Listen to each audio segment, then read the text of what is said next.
Cyber attacks destroy businesses. Are you prepared for it? That's the big question. And thanks everyone for joining us in our conversation today as we seek to look into a very important topic that I believe should be, from a personal perspective, one of the top priorities on the agenda of every security leader's security program within any organization. This should be something that is the board of management, everyone is on board, understand the importance of this initiative within an organization. And you would also agree with me that practical experience brings theory to life. That's very important. Understanding, gaining that practical insight from someone who's actually in the industry, who understand what this is all about, and not just um, building or working with playbooks, but actually understanding the physical activities associated. And to discuss the subject of cyber crisis management, what it is, I mean, how it is done, how it is developed, what is involved. We have with us expert in the field, Lester Chng, a cybersecurity and crisis management expert. Always, I mean, he also holds a number of other titles, but I will leave that for him to talk about. Now, Lester, welcome to Cyber JA. Thank you, Richard, for having me here. Yeah, always excited to share about cybersecurity and crisis management. I think more people need to be talking about it because it is something that hopefully will save your company on a bad day. But it's also a very proactive approach that most companies should take, especially when looking at cybersecurity. So thank you for having me, and yeah, looking forward to a fruitful conversation today. Awesome. And I too definitely look forward to these conversations. And persons who follow Lester, definitely we know the significant impact that you have on the LinkedIn platform, not to mention the valuable information and the advice that you have always been sharing with us in terms of making us more valuable within the cybersecurity community. And I mean, before we actually get into the key element of our conversation, because for sure many persons are actually excited about understanding what is involved in, I mean, cyber crisis management. Can you share with us just to give us a little background about you in terms of what it is that you have actually garnered this skill set to this point? Yeah, sure. So my background, um, my first career was I was a naval officer in the Singapore Navy. So that's where I specialized in operations of the ship and then focusing a lot on training and simulation. Um, so that's because in the military, crisis management is a I don't know part of a life there, learning how to manage incidents, crisis, to ensure that we still stay afloat, keep the ship afloat, continue to fight the battle. So that was a good foundation for me in terms of crisis management. And then I also specialized, like I mentioned, training and simulation. So that's where I ran the Naval Wargaming and Simulation Center.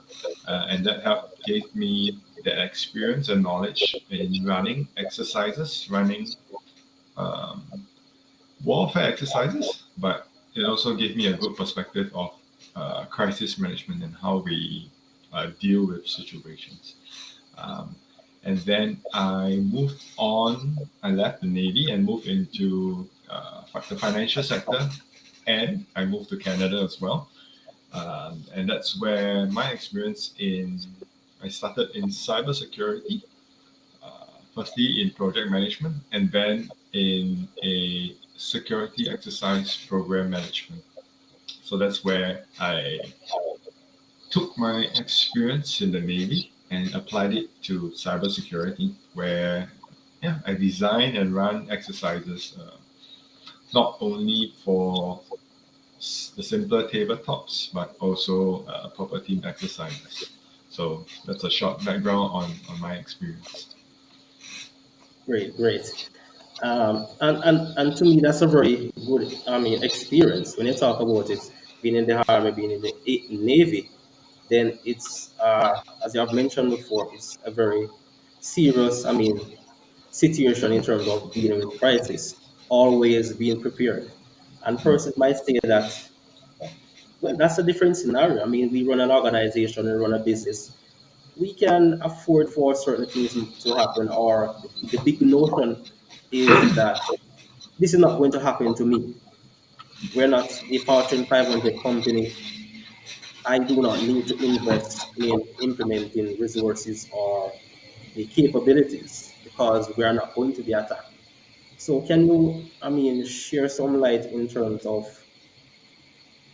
why is it important for us, our organizations, or just about any company to actually place that amount of interest or actually take cyber crisis management very important?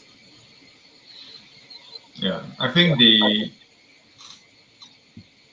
you just have to look at the news to understand that the threat is real and it's not going to go away anytime soon, unfortunately. So I think that presents a strong argument for most companies to take cybersecurity seriously.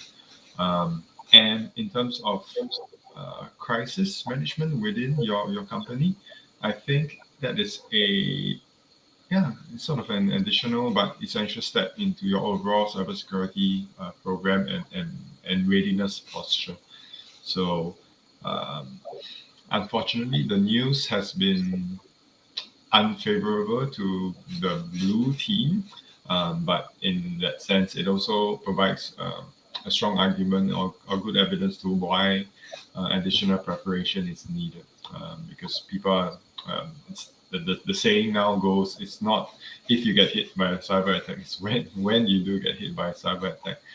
And if that is the frame of mind and understanding, then it is inexcusable not to be prepared for an incident. Hopefully, it doesn't rise to a crisis. But yeah, I think the environment and climate is making it a favorable, unfortunately favorable argument that why we need to be ready for any attacks. Great.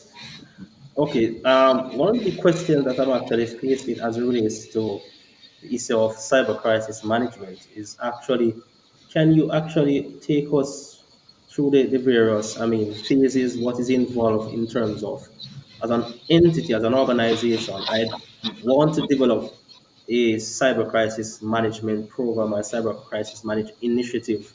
Can you provide some insights into what is actually involved in terms of the structure, the processes, the skill set, the mechanisms, all of these things that are involved surrounding cyber crisis management for an organization, if it is that they actually want this to be implemented and also to be efficient or effective within an organization? Sure. So I think regardless of the size of your organization, you can always adapt and structure how you want to manage a crisis, right? So I think the first thing that has to be clear is the roles and responsibilities of some of the teams. So if you have a dedicated crisis management team, when are they activated? How are they activated? Who is doing what exactly in a crisis? I think that is always a useful conversation because we know that when an incident escalates and things get out of hand, most of the time it is a confusion among your internal teams on who is responding to it and who's responsible for taking some of the actions. So having a clear understanding of roles and responsibilities. If there's a dedicated crisis management team, great. Then make it clear to the rest of the company that this team is responsible for coordination of um, coordination of response and coordination of response as well as tracking of action items during a crisis. But if you don't have a dedicated team, then you should also take the time to identify if there's anyone who has a crisis role. So, for example, he may not be a crisis management team, but maybe your head of your IR, incident response. In a crisis, he may be designated as the crisis lead.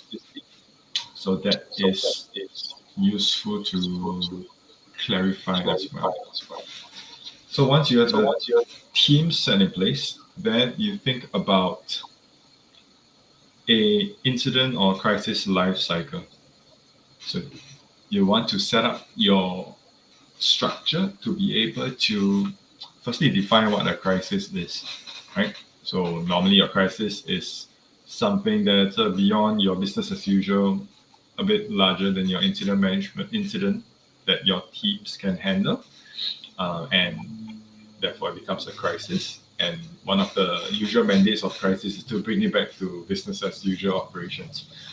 So having the understanding of when is it a crisis, who is authorized to declare a crisis within your company, and what happens if a crisis is declared. Um, yeah, so I think that forms the foundation of sort of the starting point of the crisis. Um, there are other elements that you can include in the entire crisis management plan. One is identify the various activities that happen when a crisis is declared. So, for example, is there a communications piece that you want to circulate to leadership or a general population? Is there a communications message that you would want to send to different external parties? So whether it's your clients, your customers, your partners, regulatory bodies, or even law enforcement as well, depending on the crisis. So that's another element of being part of your crisis management plan. So if you just think of the whole life cycle, how do you first um, hopefully detect imminent or a pending crisis so that you can best prepare for it? Then when the crisis happens, who is doing what? And then at the last part, when you bring it back to business as usual operations, how do you then sort of revert or declare that the crisis is over so that people go back to normal states? So think of it in that life cycle, and then there are different elements that you would have to include um, to bring the crisis state back to normal operations. Okay, great. So based on what I'm understanding, then we definitely have to understand that life cycle. And this life cycle involves a number of steps and Mhm. also persons with the requisite skill set. Would you say that persons within an organization definitely have to have that strong expertise as it relates to, I mean, the cyber crisis management, or can it be a case of persons being a part of the regular cybersecurity team or the organization executing these tasks? Yeah, so it definitely can. So like I mentioned before, it can be a designated secondary role, or it can be a dedicated team or person that is managing a crisis. Um, it does help. I think regardless of whatever crisis that is the company is managing, you certainly need your key subject matter experts to be part of that response team because they bring in the insights, the knowledge, the experience in dealing with a particular part of that crisis response. So you can't go away, you can't deal away with the subject matter experts being part of that crisis response team. Um, but yeah, you don't have to be the expert doesn't have to be the crisis leader, right? There are different, I guess, attributes and responsibilities of that crisis lead.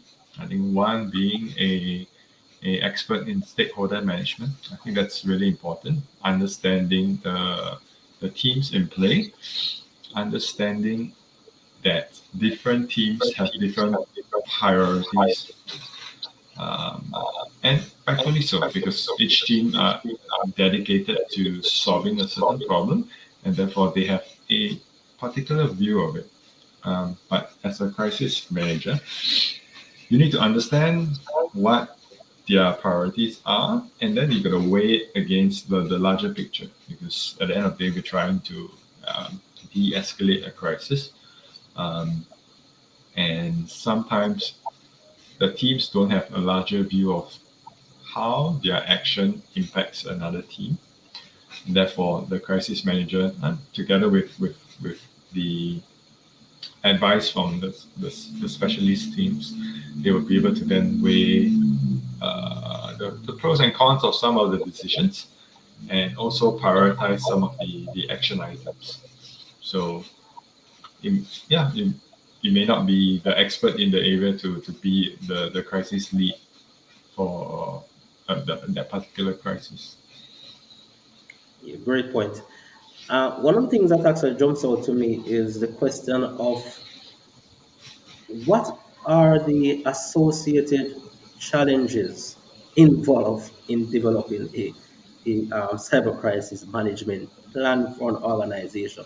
Because this seems to me that this goes beyond just, I mean, pulling down, for example, a template and filling in a Mm. number of items to say you are this or you're responsible for. But when an actual crisis does occurs in an organization, it's a totally different scenario. So, uh, what are some of those challenges? I mean, based on your experience, and what's the best way that organizations can actually go about minimizing or dealing with these challenges to make their initiative more effective? Yeah, I think it's a great question because, like you mentioned, it's not as easy as taking out a template and just asking 10 questions and going. It's never that simple.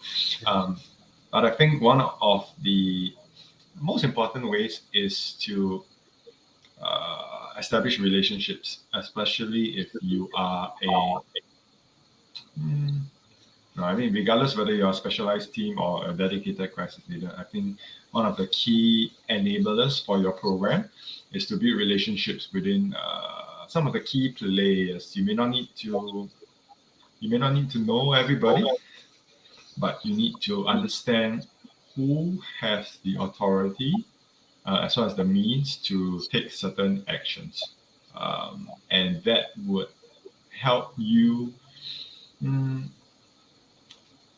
get the correct information and then present the best proposal for, in this case, your leadership to take certain decisions. So identify the key players within the different areas of business. And I think one way to do it is to either you whiteboard a scenario or crisis, or you run tabletop exercises to detail out, okay, how, if we were to be hit by a cyber crisis, whose help do I need? What actions are they going to take? Um, what consequences or impacts are uh, do some of their actions have? Because if we don't do a tabletop exercise or whiteboarding session, nobody is sitting around thinking about what they're going to do in a crisis because it doesn't earn them money, right? The people are paid to earn money for the company, and therefore Exactly. they rightfully focus their time and efforts on making money, right?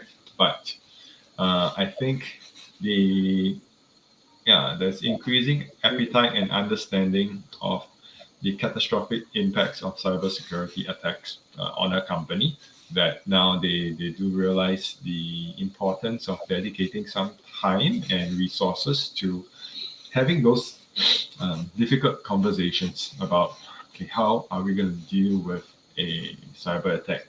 Who is going to represent, for example, the network team? who's the lead from that to be part of the response.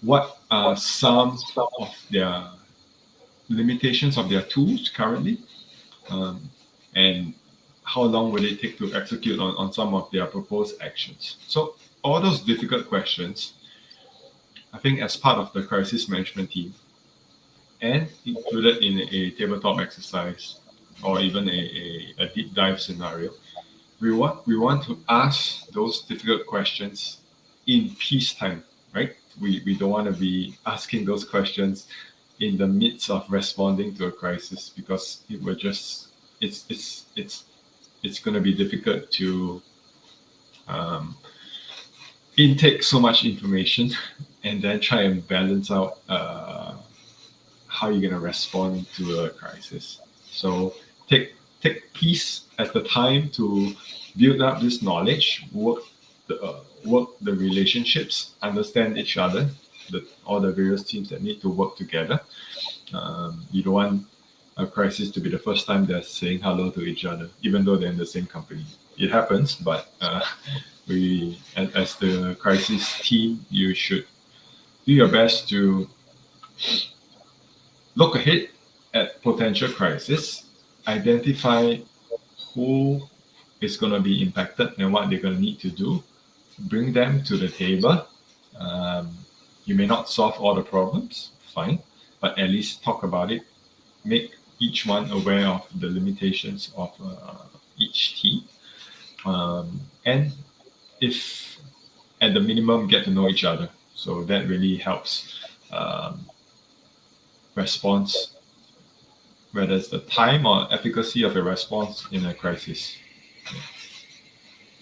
That's a very valid perspective point that you have actually shared, and a very critical component, a part of all of this. And I see where, for example, in this cybersecurity framework, they have actually decided to put governance at the top of that framework, which I believe Mm, is very, very required. Because one of the things that is missing within a lot of organizations is the fact that there exists a number of silos.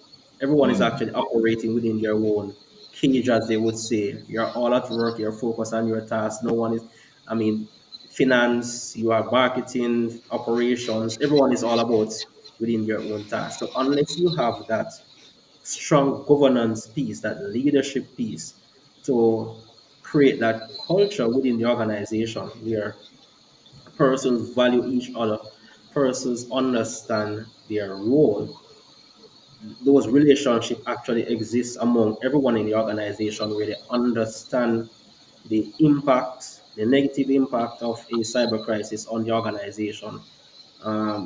Then persons do not really value the importance of actually having a cyber crisis management in place. And I mean, I've been in situations before whereby, for example, simple things might be an earthquake drill or fire drill, and you see how persons react.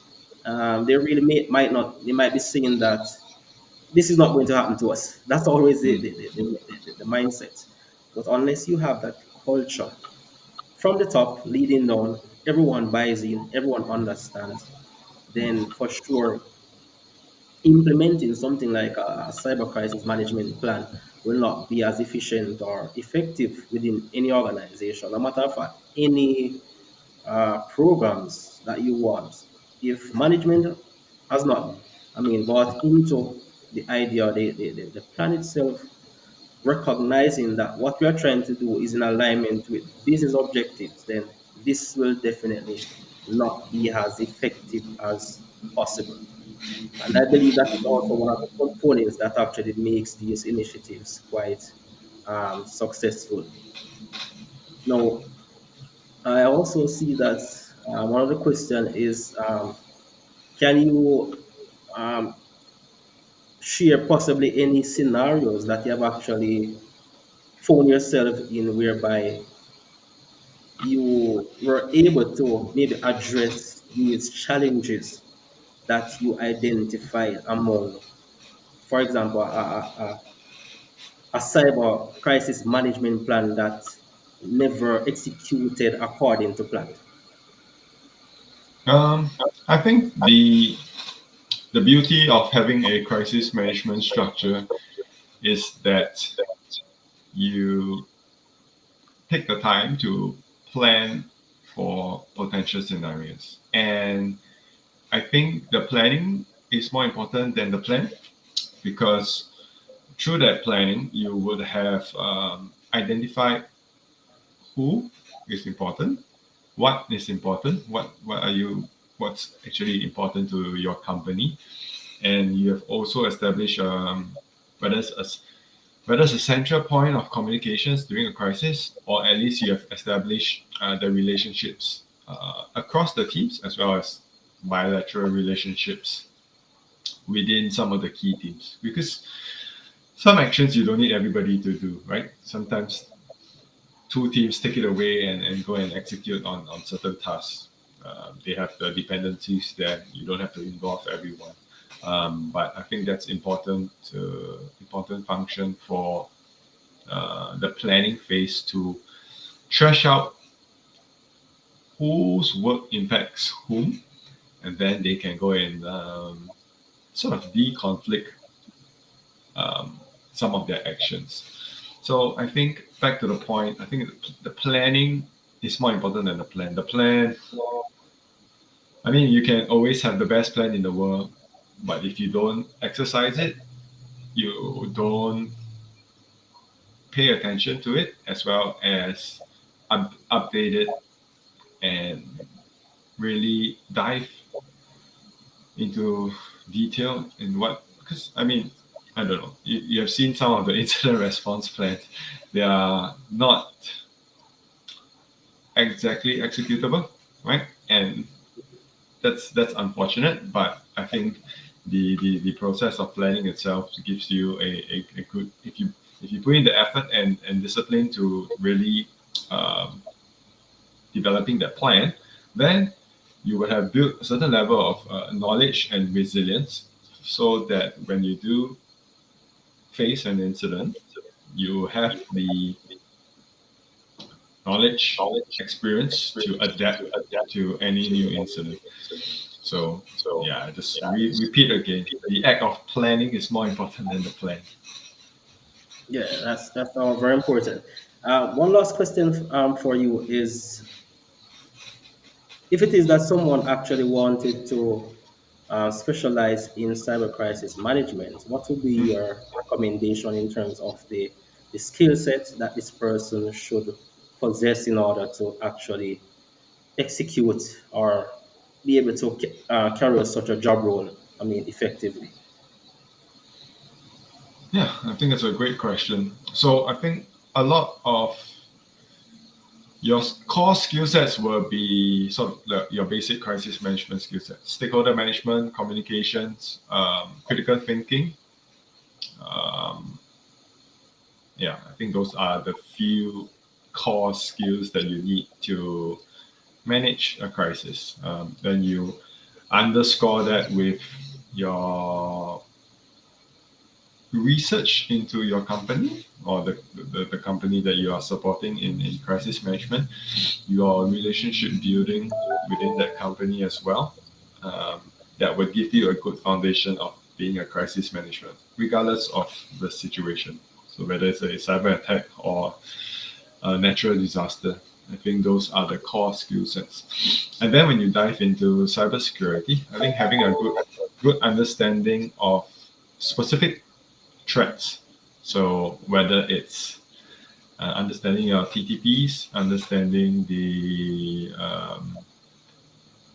current trend of threats is also important because that will quickly allow you to frame what the problem is.